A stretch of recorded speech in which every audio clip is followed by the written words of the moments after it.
नमस्कार, आप देख रहे हैं आर हिंदुस्तान न्यूज। आनंद सक्सेना के साथ कानपुर देहात से संवाददाता अजय तिवारी की रिपोर्ट। कानपुर देहात के पोखराया कस्बे की रहने वाली छात्रा सौम्या कटियार के गुवाहाटी IIT के हॉस्टल में संदिग्ध परिस्थितियों में मौत हो गई थी। परिजनों ने गुवाहाटी IIT और हॉस्टल प्रबंधन पर हत्या करने का आरोप लगाया था। परिजनों का आरोप है कि उनकी बेटी सौम्या कटियार की हत्या की गई है और हत्या के बाद सारे साक्ष्य मिटा दिए गए हैं। वहीं आज राष्ट्रीय शैक्षिक महासंघ के तत्वावधान में विशाल कैंडल मार्च निकालकर गुवाहाटी IIT और हॉस्टल प्रबंधन के खिलाफ विरोध प्रदर्शन किया गया। दरअसल कानपुर देहात के पोखराया कस्बे के रहने वाले शैलेंद्र कटियार की 23 वर्षीय बेटी सौम्या कटियार गुवाहाटी IIT से M.Tech की पढ़ाई कर रही थी। उसकी आखिरी सेमेस्टर की परीक्षा होनी थी और वहीं सौम्या कटियार गुवाहाटी के दिशांग हॉस्टल में पिछले 1.5 वर्ष से रह रही थी। 10 अगस्त को परिजनों को बेटी की मौत होने की सूचना मिली तो परिवारीजनों में कोहराम मच गया। माता पिता तत्काल गुवाहाटी पहुंचे, जहां बेटी के शव को देखकर दंग रह गए। गुवाहाटी IIT और दिशांग हॉस्टल प्रबंधन ने जो बताया उसे देखने पर लगा कि बेटी की हत्या की गई है। साक्ष्य मिटा दिए गए हैं। परिजनों को मौके पर कुछ भी नहीं दिखाया गया था। वहीं परिजनों ने IIT गुवाहाटी और दिशांग हॉस्टल प्रबंधन पर हत्या का आरोप लगाते हुए कहा कि हॉस्टल प्रबंधन ने तथ्य छिपाए थे। उसके लिए बाद में परिजन बेटी के शव को पोखराया लेकर आ गए थे। वहीं पिता शैलेंद्र कटियार ने बताया कि उनकी बेटी सौम्या पढ़ाई में होनहार थी। उसने हाई स्कूल और इंटर में टॉप किया था।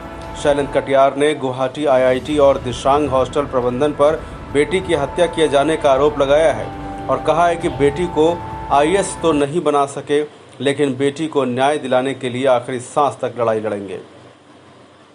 इसी के चलते आज राष्ट्रीय शैक्षिक महासंघ के तत्वावधान में जनपद के शिक्षक और कस्बे के नागरिकों द्वारा पोखराया आवास से पटेल चौक तक विशाल कैंडल मार्च निकाला गया। विशाल कैंडल मार्च में जालौन गरौठा से सपा सांसद नारायण दास, अहिरवार नगर पालिका चेयरमैन सहित गणमान्य लोग शामिल हुए और बेटी को न्याय दिलाने के लिए हर संभव मदद का भरोसा दिया है।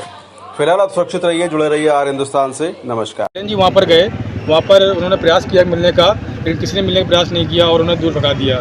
जब अंदर वार्डन से मिलने का कहा गया तो वार्डन सामने आने से इनकार कर दिया। वहाँ के जो प्रिंसिपल हैं उन्होंने मिलने से इनकार कर दिया और बोले कि जाइए, आपकी बॉडी जो है वो बेटी की बॉडी वो प्राइवेट अस्पताल रखी हुई है। वहाँ दूरस्थ एक जो है मोर्चरी उनका बना हुआ था, वहाँ ऐसे लावारिस हालत में बॉडी पड़ी हुई थी। जब शैलेंद्र जी ने और उनकी पत्नी बबीता जी ने बॉडी को देखा तो उसकी बॉडी से नोजी से और माउथ से जो है वो सर से खून निकल रहा था। क्या कोई हैंगिंग बॉडी, क्या इसके नाक से मुंह से खून निकल सकता है? कोई सिम्टम नहीं थे हैंगिंग के, ना इस गले में कोई ऐसा सिम्टम था। पतली रस्सी दिखाई गई। जब वीडियो देखा गया वहाँ पर थाने में जाकर के तो उन्होंने बहुत मुश्किल से, बहुत जद्दोजहद के तहत हाथापाई आने की नौबत आ गई थी। उसके उपरांत उन्होंने जब वीडियो दिखाया तो पतली सी लाइलॉन की रस्सी है, क्या ऐसी बॉडी क्या हैंग कर सकती है? बिटिया के वजन लगभग 98 किलो का वजन था बिटिया का। ऐसा पॉसिबल ही नहीं है। इससे पहले भी अभी आरोप लगाए गए हैं कि यहाँ पे ये तीसरी इस तरीके की घटना है। हाँ, लगातार वहाँ पर ही तीसरी घटना है उस IIT जो इसमें आपका। और कई प्रकार से गुवाहाटी में कई प्रकार से ऐसा प्रतीत होता है कि जो है कहीं ना कहीं होनहार छात्रों के संग ऐसा कृत्य किया जाता है और इससे कि उसको सुसाइड में चेंज कर दिया जाता है। और शैलेंद्र जी द्वारा ये बताया गया था कि जब उनको रात को बाहर किया गया कि भाई हॉस्टल में बाहरी अलाउ नहीं है, महिलाओं का हॉस्टल है, तो इनके द्वारा देखा गया कि कुछ लड़के, आवारा टाइप के लड़के वहाँ पर बाइक से आते हैं, उनके लिए गार्ड जो वहाँ पर गेट खोल देता है। कोई भी प्रश्न नहीं करता, और वहाँ कोई प्रश्न नहीं करता है और ऐसे अंदर जाने देता है। कहीं ना कहीं पूरी स्थिति वहाँ पर। आज आपके द्वारा कैंडल मार्च निकाला जा रहा है, क्या है उसका उद्देश्य? अपनी शांत यात्रा के द्वारा अपनी बेटी के न्याय के लिए ये कैंडल मार्च निकाल रहे हैं। क्या आपके द्वारा क्या जो है आरोप लगाए जा रहे हैं?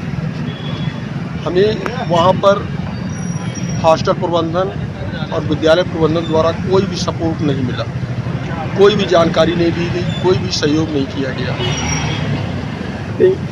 किस तरीके से जो है आपके साथ घटना हुई थी बेटी के साथ? आपकी बेटी के साथ किस तरीके वहाँ घटना हुई थी और क्या उन्होंने तथ्य छिपाए, क्या आरोप लगा रहे उनको? हमें जानकारी दी गई कि आपकी बेटी ने सुसाइड कर लिया है, लेकिन जब मैं वहाँ पहुँचा तो हमारी बेटी एक प्राइवेट नर्सिंग होम में मर्चरी में रखी हुई थी और हॉस्टल के सारे सबूत नष्ट कर दिए गए थे। यहाँ तक कि गद्दा भी हटा दिया गया जिस पर वो लेटती थी। मोबाइल, लैपटॉप, उसकी पर्सनल डायरी, वो सभी उठा ले गए। और जब मैंने मर्चरी से उसको देखा तो उसके नाक से, सर से, कान से बहुत ब्लड निकल रहा था। उसके सुसाइड के कोई भी सिम्टम्स नहीं, उसका मर्डर हुआ है। कॉलेज प्रशासन और वहाँ का प्रशासन जो है, पुलिस प्रशासन, दोनों ने पूरी तरह किसी प्रकार की कोई बात नहीं सुनी, ना ही सुनना चाहते हैं। सभी लोग